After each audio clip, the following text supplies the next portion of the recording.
Le circuit du Val de Vienne accueillait les 26 et 27 mai la troisième épreuve de la saison du championnat de France Superbike après Le Mans et Nogaro. Le soleil et les températures estivales tout au long du week-end ont permis à l'ensemble des concurrents d'évoluer dans des conditions idéales sur une piste resurfacée. En Superbike et en Trophée 600, Pirelli, Julien Dacosta et Kevin Zalaï comptaient bien poursuivre leur sans faute depuis le début de saison. Dans la catégorie Supersport, en l'absence de Louis Bull, grièvement accidenté le 11 mai dernier sur le circuit de Dijon-Prenois, Grégory Leblanc avait une belle opportunité de faire le break au classement général. Dans la catégorie 125 Moto 3, on pouvait noter ce week-end la présence dans la Vienne de l'équipe Technomax CIP TSR, habituellement engagée en Grand Prix.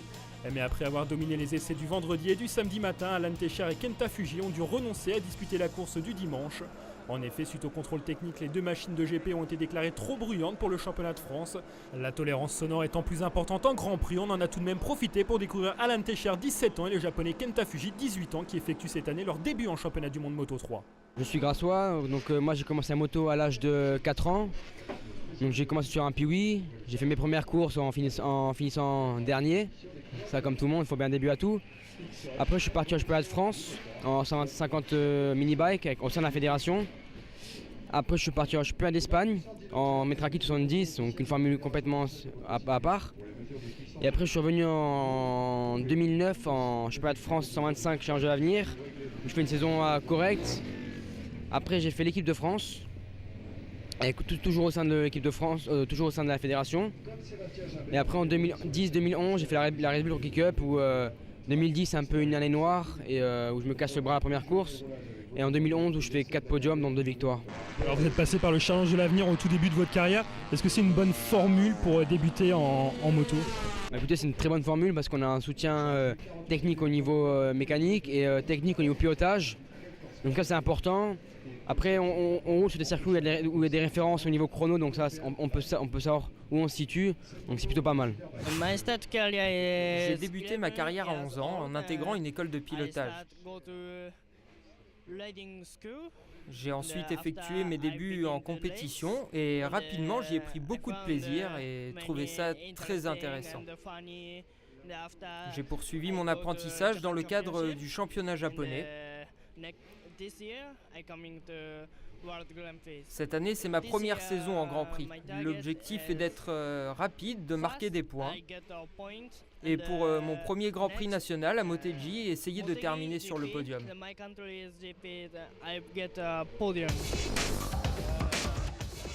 Alain Brunet, propriétaire de l'équipe Technomax CIP, occupe en parallèle la fonction de responsable sportif pour la Fédération française de moto.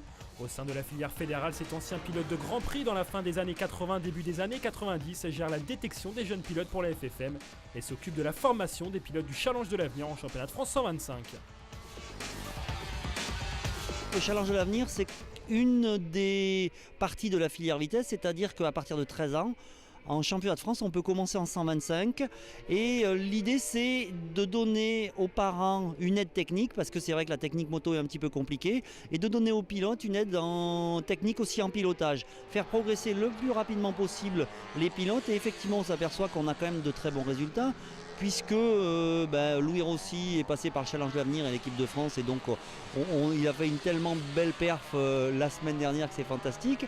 Et puis Alan Techer aussi a fait la Mini Bike Academy, a fait le Challenge de l'avenir, l'équipe de France. Donc tout ça, on voit bien que ça fonctionne et c'est vrai que ça permet à des parents de pouvoir venir sans avoir absolument besoin de beaucoup d'argent pour pouvoir rouler en championnat de France.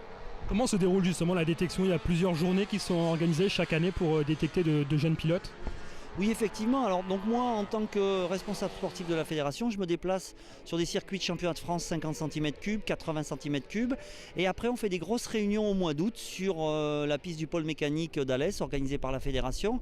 Et là, on fait rouler énormément de pilotes et on essaye de les aider à s'orienter et à trouver des solutions techniques et à trouver des solutions financières pour pouvoir rouler, pour pouvoir faire des saisons en championnat de France, éventuellement en promo sport, éventuellement orienté sur l'Espagne. Donc, on essaye de trouver des solutions pour ces pilotes.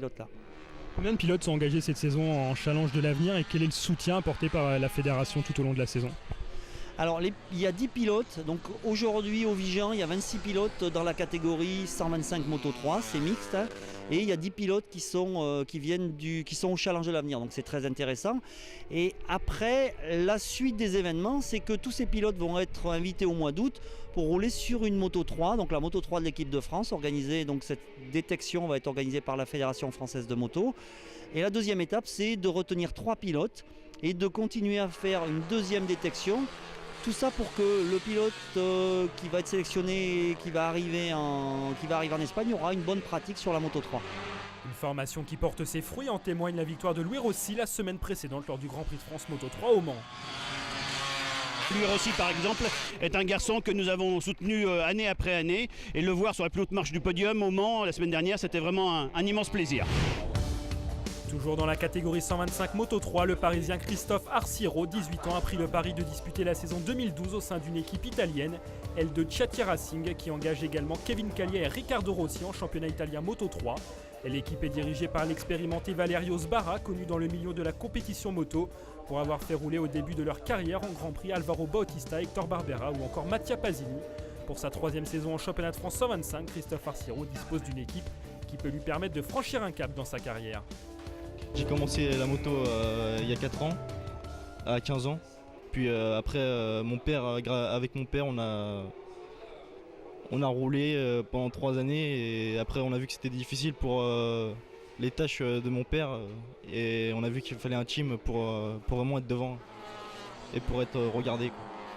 Alors pourquoi avoir fait le choix d'une équipe italienne pour le championnat de France? C'est un choix assez original, un petit peu osé. Motivé par l'expérience italienne en championnat du monde et championnat espagnol aussi, et le team compétent, et puis d'avoir le titre avec un team italien en championnat de France pour la première année de Moto 3, ça pourrait être pas mal.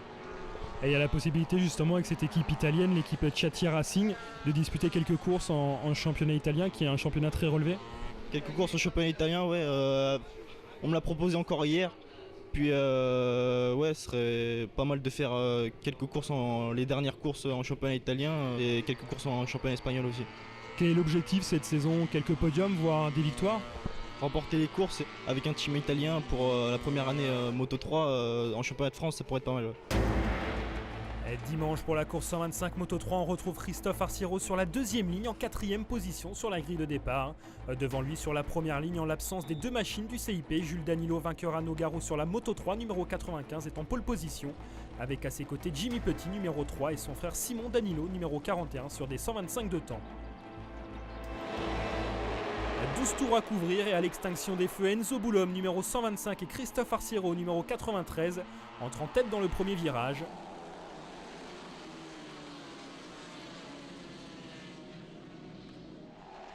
Mais au passage sur la ligne du premier tour, Jimmy Petit mène devant Jules Danilo.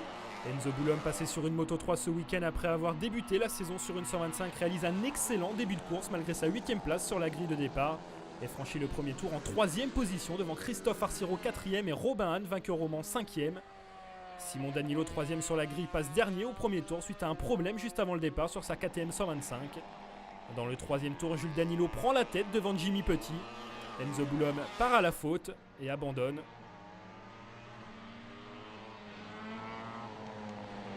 Deux tours plus tard, Hugo Casadesus, alors 5e, abandonne à son tour. À mi-course, la Moto 3 numéro 95 de Danilo possède 8 dixièmes d'avance sur Petit. Arciro 3e pointe à 2 secondes et Hahn 4e à 4 secondes 9. Dans la deuxième moitié de course, Petit réussit à repasser en tête un court instant devant Danilo. Et les deux hommes se livrent alors une belle bagarre pour la victoire. Mais au final, Jules Danilo l'emporte et signe sa 2e victoire d'affilée devant Petit qui a bien résisté avec sa 125 de temps. Christophe Arciro complète le podium à 11 secondes du vainqueur. Robin Hahn échoue quant à lui au pied du podium à la 4e place. A noter également la 5e place de Reynald Castillon Giovanni qui termine premier cadet.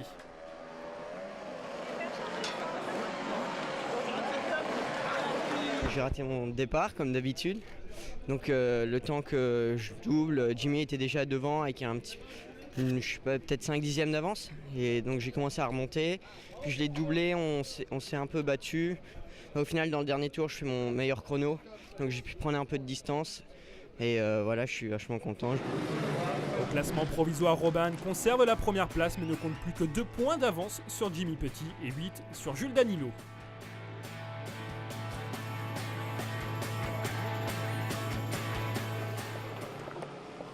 Vainqueur au Mans et à Nogaro, Kevin Zalaï a été le plus rapide samedi lors des qualifications du trophée 600 Pirelli avec un meilleur tour en 1 minute 44 secondes et 107 millièmes.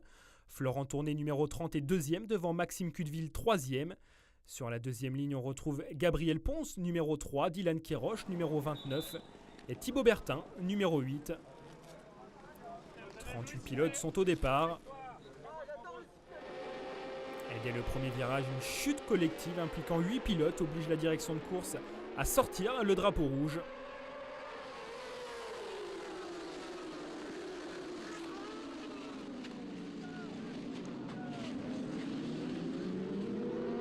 Le temps d'évacuer les motos et un deuxième départ est donné.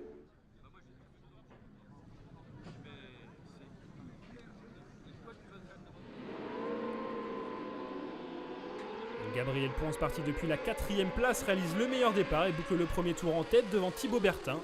Kevin Zalaï, Anthony Dumont et Florent Tourne pour le top 5. Dans le deuxième tour, 4 pilotes se sont déjà détachés en tête de course. Ponce, Bertin, Zalaï et Dumont regroupés en moins d'une seconde. À 5 tours, ils ne sont plus que 3 devant. Kevin Zalaï passe en deuxième position derrière Thibaut Bertin. Gabriel Ponce est troisième. À l'entame des 2 derniers tours, Kevin Zalaï s'empare du commandement.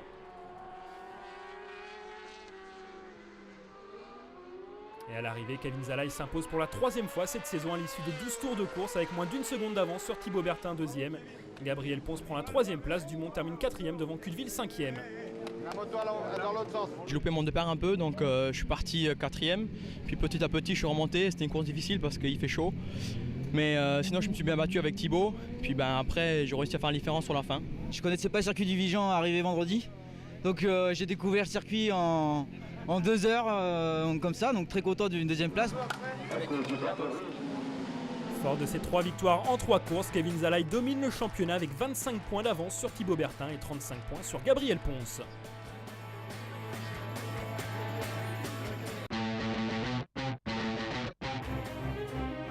Ce week-end du Vigan a également été marqué par un grand mouvement de solidarité pour soutenir Louis Bull, 22 ans, leader du championnat de France Supersport après 2 épreuves.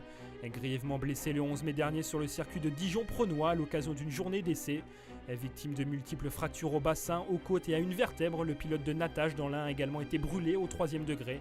Marc Fontan, son team manager au sein de la Dark Dog Academy, fait le point sur son état de santé et l'opération de soutien Gaulois mis en place au Vigan. Ça va de mieux en mieux, hein. Donc là les chirurgiens, les spécialistes sont intervenus sur les greffes depuis une semaine. Il a eu sa 2e greffe vendredi dernier et donc pour l'instant tout se passe bien et c'est ce qui va lui permettre de se reconsolider si on peut dire et de se sortir de ce mauvais piège. Donc pour l'instant c'est bien, c'est pas fini, c'est long, la famille est avec lui et ils ont encore 3-4 greffes de prévues avant de pouvoir reconstituer sa peau.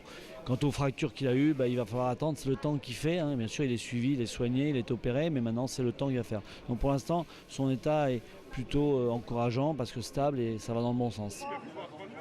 On a voulu faire un peu interpeller les gens parce que c'est un pilote qui a eu un grave accident, il y a la partie physique qui est terrible, ça va être des semaines, des mois, des spécialistes qui sont là pour. Puis après il y a le mental, c'est d'un moment se dire je vais plus pouvoir courir, c'était sa passion.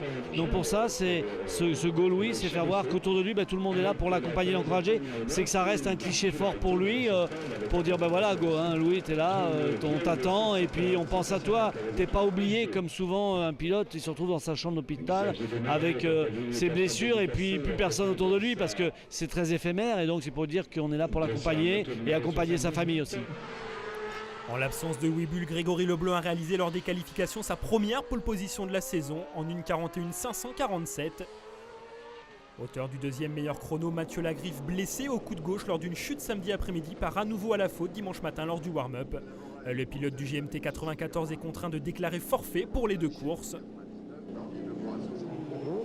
On retrouve sur la première ligne seulement 2 machines, la Kawasaki numéro 38 de Grégory Leblanc en pole position et la Yamaha numéro 18 de David Perret, 3e. Sur la 2e ligne, on retrouve Baptiste Guittet, Étienne Masson et Axel Morin. Au premier virage, David Perret va élargir la trajectoire et c'est Baptiste Guittet qui s'empare de la tête devant Perret et Leblanc.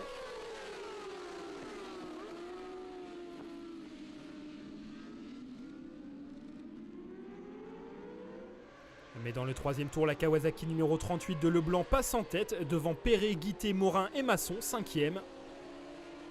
Rémi Échard emmène alors le deuxième groupe à la 6e place. Leblanc accélère progressivement le rythme et s'échappe seul en tête. David Perret emmène le deuxième groupe mais part à la faute à mi-course. Leblanc se retrouve alors seul en tête avec une avance de près de 5 secondes sur Morin, Guité et Masson qui passent au freinage. Rémi Échard 5e remonte sur ses 3 hommes en bagarre pour le podium. Dans l'avant-dernier tour, Masson alors en deuxième position devant Morin se fait piéger et part au tapis.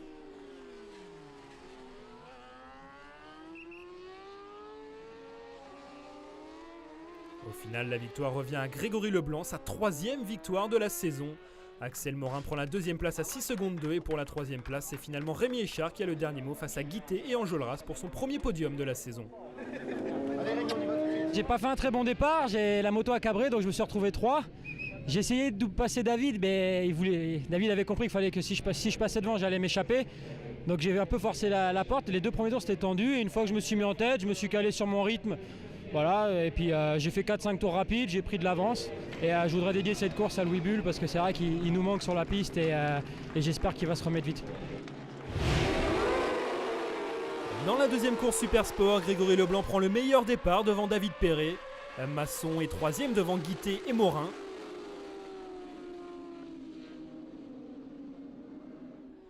Très vite, Leblanc et Perret prennent le large et comptent déjà 3 secondes 5 d'avance après 3 tours. Derrière, Valentin Debise, parti 11e, est déjà remonté en 3e position après 4 tours et lâche petit à petit le trio Morin, Masson et Guité.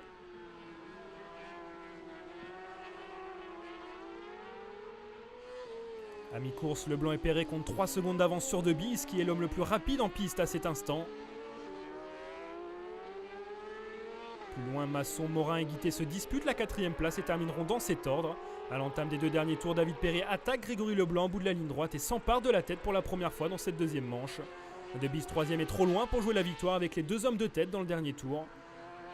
David Perret résiste à Grégory Leblanc et remporte sa première victoire de la saison, une victoire symbolique pour le coéquipier de Louis Bull.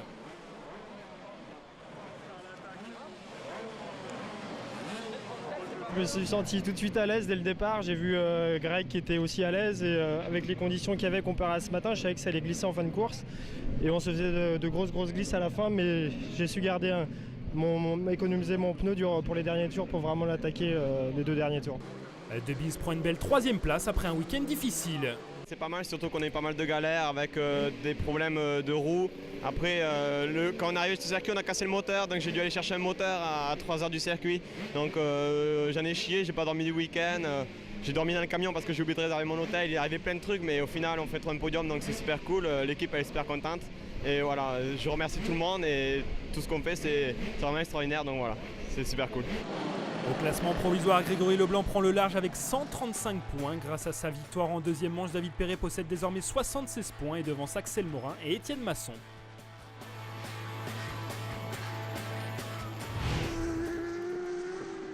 Une des curiosités de ce week-end du Vigan, la présence en Superbike du franco-brésilien Philippe Braga-Thirier, 24 ans, né le 17 novembre 1987, d'un père français et d'une mère brésilienne. Originaire de Belo Horizonte, Braga-Thirier dispute cette saison la Coupe du Monde FIM Super Stock 1000 en marge des week-ends européens du championnat du monde Superbike. Intégré au sein de l'équipe d'André Luciana, le pilote de la Kawasaki numéro 36 effectue une pige en championnat de France afin d'accumuler du roulage après être passé de Honda à Kawasaki à l'intersaison. Nous, en stock, nous va pas en demi-temps et à Miller. Donc, nous avons beaucoup d'espace entre les 2 courses, Monza et Misano. Donc, pour pas rester beaucoup de temps sans rouler avec moto. Et une fois qu'ils nous habitent pas loin d'ici, 100 km. Donc, c'est une bonne opportunité pour faire un roulage, pour apprendre. C'est pour ça aussi qu'ils nous sont en France et ils nous choisissent même pas rouler avec les slicks, tout ça, rouler comme on roule en championnat d'Europe. Parce que pour faire vraiment, on essaye. En simulation d'essai de course en stock 1000. L'objectif c'est justement faire bonne place et rester toujours en 15 premières en stock 1000. J'ai déjà fait 2.14 cette année et j'espère continuer. Mon objectif maintenant c'est faire un top 10. Ça c'est pour les pilotes brésiliens c'est vraiment bien. parce qu'en Brésil, après Barros qui est sorti de là-bas, ça tombait beaucoup les niveaux là-bas. Et ça commence à grandir maintenant, beaucoup les championnats brésiliens. Et si j'ai fait un top 10, ça va montrer que les niveaux de Brésil, ça monte aussi. C'est comme ça, la première virage, il wow. Ouais, donc après, je fais tout droit et je prenais. C'est une moto très sensible aussi. C'est ça mon problème avec la Kawa, c'est la grosse différence entre un Honda. La Honda est toujours un peu plus stable, plus moyenne. Mais avec la Kawasaki, j'ai beaucoup de problèmes. Justement, tu fais un petit réglage et elle est beaucoup sensible. Mais j'aimais bien, la moto elle se comporte comme 600 avec un moteur 1000. On retrouve Philippe Bragatieri en 26e position sur la grille de départ Superbike avec une machine équipée selon le règlement Superstock avec des pneus de route. Devant, Julien Dacosta a signé la pole position devant Sébastien Gimbert et Mathieu Ginès 3e, soit une Kawasaki devant une BMW et une Honda. Sur la deuxième ligne, Hugo Marchand, David Muscat et Vincent Philippe. Guillaume Dietrich, 3e du championnat, s'élance seulement depuis la 3e ligne. Le all shot est réalisé par Julien Dacosta devant Mathieu Ginès et Vincent Philippe, 3e, qui se glisse à l'intérieur de Sébastien Gimbert. Au troisième tour, la Kawasaki numéro 86 de Dacosta possède déjà plus de 2 secondes d'avance sur Ginès, Philippe, Gimbert, Muscat et Marchand. Gimbert passe 3e devant Philippe, désormais 4e. Bagarre avec la Honda numéro 99 de Marchand et la Ducati numéro 3 de Muscat. Devant Dacosta, il verse sa 5e victoire de la saison. Pour la deuxième place, Gimbert réussit à trouver l'ouverture dans les derniers tours sur Mathieu Ginès qui termine sur la dernière marche du podium. Suivent Marchand 4e, Dietrich 5e, Philippe 6e et Muscat 7e. Durant ces 2 dernières années, ça a été laborieux. Là, vraiment, on arrive à exprimer tout le potentiel de la moto, de l'équipe. Vraiment content. Bon, c'est clair que Seb, je sais pas, on va discuter, mais je pense qu'il a eu un petit souci ou un truc du genre. Et je m'attends cet après-midi à une bataille féroce. Gimbert parvient à limiter les dégâts avec cette 2e place après une grosse chute samedi matin. Ça va? C'est un week-end très difficile pour moi. Physiquement, j'ai eu une chute, on s'est accroché avec Thomas Métro et j'ai jumpé sa moto, donc je suis tombé sur les fesses assez lourdement. Je pense que j'ai une petite vertèbre qui est déplacée, donc c'est vrai que j'ai passé une très très mauvaise nuit. J'ai été super bien soigné par le kiné de la fédération. Et c'est vrai que pour moi, c'est des courses qui sont pas faciles, alors que d'habitude, c'est un peu plus facile physiquement. La deuxième manche Superbike, une nouvelle fois, Julien Dacosta réalise le meilleur départ. Derrière, une chute collective implique 6 pilotes.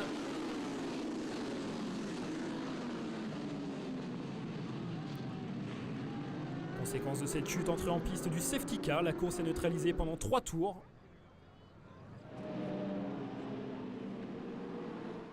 Lorsque la course est relancée, Julien Dacosta reprend son rythme et distance immédiatement Ginès, Gimbert, Philippe et Muscat.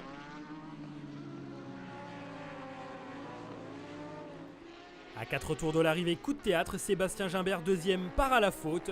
Le pilote de la BMW numéro 7 réussit à repartir et inscrit les 2 points de la 14e place. Devant, Dacosta remporte une 6e victoire en 6 courses cette saison. Pour la 2e place, Vincent Philippe sur la Suzuki numéro 52 prend le meilleur sur la Ducati de David Muscat. Je suis vraiment désolé pour Seb. Là, en plus de nos performances, on a la chance qu'il s'en mêle. On va pas créer victoire trop vite. C'est sûr que là, vraiment, on doit avoir une sacrée avance. Au classement général, carton plein pour Julien Dacosta avec 150 points, soit 48 points d'avance sur Sébastien Gimbert. Guillaume Dietrich est 3e devant Vincent Philippe et Mathieu Ginès.